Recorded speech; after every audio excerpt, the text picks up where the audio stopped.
Samantala, pinaigting na pagresponde sa iba't ibang disaster operations maaasahan sa isang coordination agency na nilikha ng Office of Civil Defense.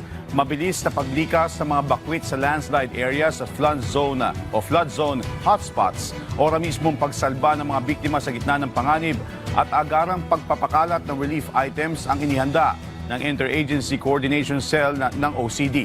Humingi po tayo ng update mula kay Assistant Secretary Rafi Alejandro IV, Officer in Charge ng Office of Civil Defense o OCD. Magandang gabi po, ASEC.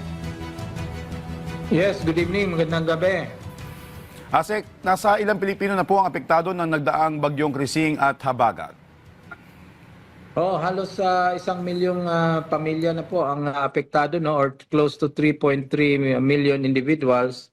Ang 3.9 million individuals ang apektado dito sa weather disturbance na ito.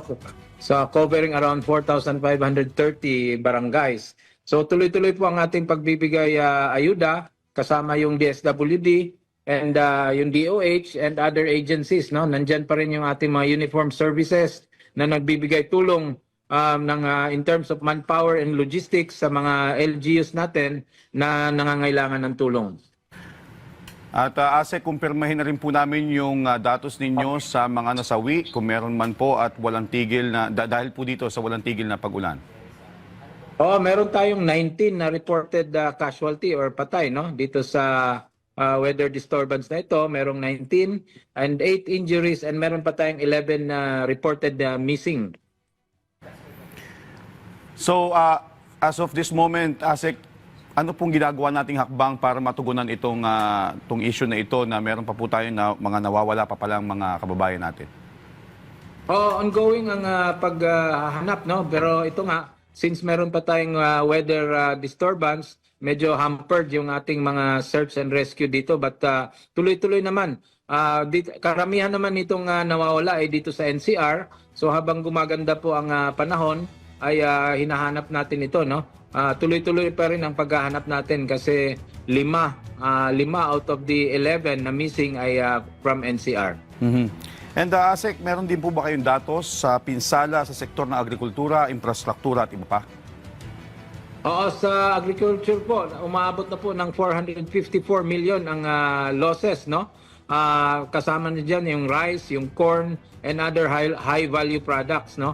So tuloy-tuloy naman yung ating DA sa pagkuha ng mga information na ito, and yung pagtulong naman sa mga farmers natin, sa ating mga fisher folks ay tuloy-tuloy naman.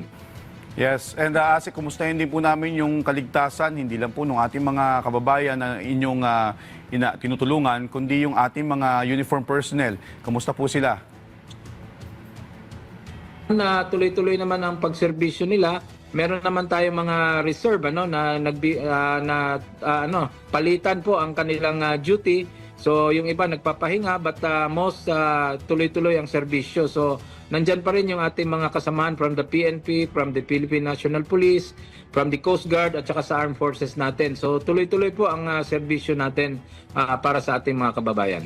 At pahabol ko lang, ASEC, may mga nadagdag po ba mga lugar na nadeklara ng state of calamity ngayon may mga pumasok na naman na bagyo? Oo, as of this afternoon, no, halos 40 LGUs na po ang nag-declare ng state of calamity, and we expect na mas marami, dadami pa ito kasi this will trigger their access sa kanilang quick response fund. Alright, hingin na lang po kami ng mensahe para sa ating mga kababayan, lalo na ngayong umiiral pa rin ang mga bagyo at habagat sa bansa.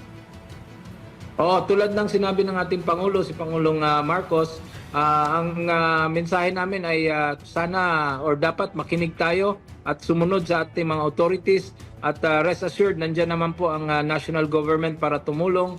Yan po ang bilin ng ating Pangulo. Nandyan po kami para handang tumulong at magbigay ayuda. So tuloy-tuloy lang po ang serbisyo ng ating national government agencies para tulungan yung ating mga local government units. Maraming salamat po sa inyong oras sa impormasyon. Assistant Secretary Rafi Alejandro IV ng Office of Civil Defense. Maraming salamat din at magandang gabi.